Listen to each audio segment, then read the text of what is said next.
Formed with Pacific Mornings. Malo tau lava ke pongpongini. It is currently 17 past 8. Welcome back to Pacific Mornings. I'm Alavai Lala. Now this morning we're joined by New Zealand's Minister of Customs and Associate Minister of Police and Immigration, Casey Costello, fresh from her first official visit to Tonga.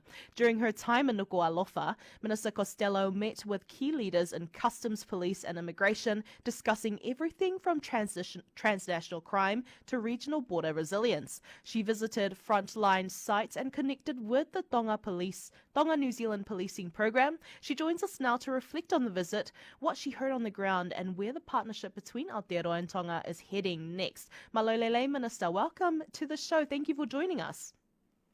Thank you. Now, this was your first official visit to Tonga. What stood out to you personally, and how has it shaped your view of the New Zealand and Tonga partnership? The first thing, I suppose, was the level of engagement, the commitment, the energy around the space.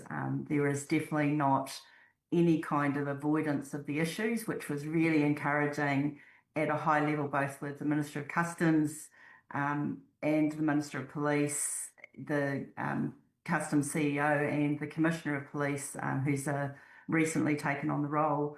Really positive engagement, really welcoming, open for conversation, really keen to recognise how we can work collectively, engage further. Yeah, it was really positive.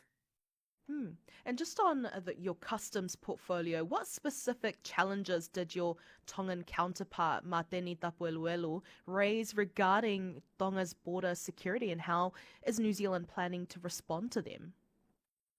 So the challenges, I think, is around the transition through Tonga in terms of the probably not so much that there is a market for methamphetamine use, but the risk of Tonga being used as a transition point for goods to be moved around the Pacific. That was the strengthening of the borders, the airport controls. There's been quite a significant investment in customs, a new customs processing centre. Police, New Zealand Customs are working closely with Tonga in terms of developing legislation that's more fit for purpose, because I think there's two hats within customs. It's not just border control, but it's also facilitating trade and ensuring that trade is welcomed, but also that the government has the ability to collect excise, gather revenue and tax from the process of trade. And that's the part that I think is balanced in the conversation, and there was good engagement. Also, they've increased their enforcement capability through the use of detector dogs. So both the police and customs have developed detector dogs in cooperation with New Zealand. So New Zealand are supplying the dogs and the training. They come over to New Zealand to complete training and then go back to Tonga to do the work. And New Zealand police have a presence on the ground working with Tonga police in terms of leadership development and training and recruitment. So really positive on the ground stuff as well. And you've touched on it a bit, but can you expand on any new or ongoing initiatives that New Zealand is supporting to strengthen customs and maritime security in Tonga?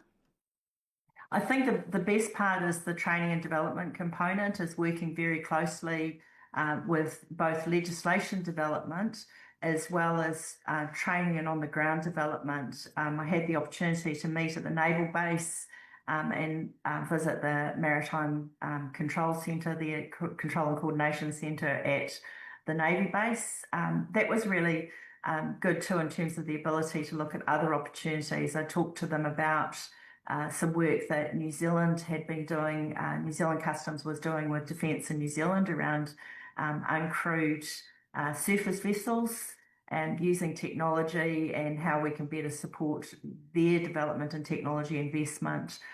So that was really good. And I think that the biggest collective coordination around the Pacific with New Zealand and Australia that we are effectively it's this is our backyard, this is our neighbourhood. How can we close the gap to keep organised crime out?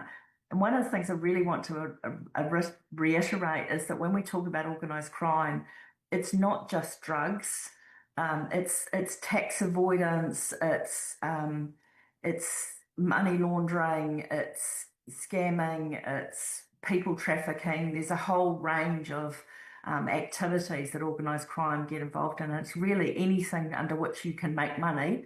Organised crime, which is a big business entity, will enter into. So our support really is around developing capability, sharing our knowledge and our information, and I think also our presence in the environment. I think from discussions and from our research, I was the first customs minister to ever visit Tonga, so it was really a real honour to be in that position. I got to meet the Prime Minister Sakiiki to just an initial meet and greet sort of passing. So it was really I was really pleased to have that kind of engagement. Wow, first ever customs minister to make that visit. Now, just on that topic, why Tonga? Why did you decide to travel there, and why also has it taken this long? I think really it's been for me the coordination of getting to the islands. I'm hoping to get to Fiji and to Samoa as well. I've been with Minister Winston Peters when he went to the Solomons, Nauru and Niue. So I think it's just trying to coordinate with the country that you're trying to visit and our calendars to make sure that we can optimise the visits. So yeah, this is just the sort of continuation of a work program. I was really grateful to be able to coordinate it because it is very difficult with elections and our elections and sitting days and all those sort of things. So it was I was very grateful that we could coordinate. I think one of the things that also touch on is that Tonga has established an anti-corruption commission, which is Chris Lahate has recently taken up the role, but his executive director is Meli Mangisi, I think is her surname. She's a Tongan trained lawyer who's also worked in New Zealand and worked in customs. So that's a really strong initiative from Tonga as well to invest in that kind of work.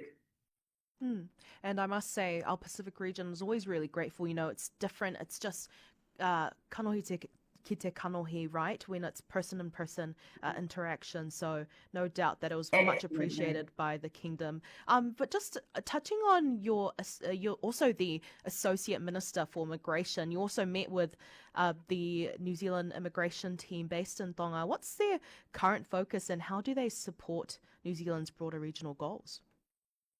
So yeah, New Zealand. So we have Immigration New Zealand has effectively an operations manager, but their team are all Tongan citizens who support the immigration facilitation around the Pacific. So it's not just dealing with Tonga issues; it's around all of those supporting the residency applications and the process under which visitor visas, etc., are processed. So wonderful team, like they were amazing to meet with. I think they had a team of about 20 that greeted me, all sort of just learning their craft, effectively supporting Immigration New Zealand. But I think it's a really good initiative to have local connections like that around the Pacific. Fantastic visit though. It was really great. I wish I could have stayed longer, but they were wonderful team working really hard to facilitate Pacific travel around New Zealand and back. So and residency applications, etc. So it was really great. I had been to Tonga many years ago in the 80s. I went over there to go diving. So it was my first trip back in a very long time. So yeah, it had changed quite a bit since I was last there. Now, just staying on your immigration portfolio, Minister, the Greens have been holding a petition for visa-free travel for Pacific nationals to New Zealand. The Prime Minister says it's not a priority despite recent visa announcements for Pacific nationals. Does that position from the government still stand? Could we potentially see a visa-free travel for Pacific nationals to New Zealand? I think that's unfortunately that my delegation with immigration, I am responsible for refugees and trafficking, so I'm not really up to date in terms of that visa-free travel expectations. I know there is some challenges around and this again is that broader conversation around ensuring all of our collective borders are strong and controlled. So yeah, it's not something I've been recently briefed on, and it's not part of my work program. I also want to just go back to your policing portfolio. You met with Tonga's police minister. What were the main outcomes of the engagement? And also, could you touch a bit about on the Tonga New Zealand policing program? Can we see any plans to deepen the collaboration in the near future? So yeah, first of all, it was positive engagement. Like New Zealand, they're having challenges recruiting.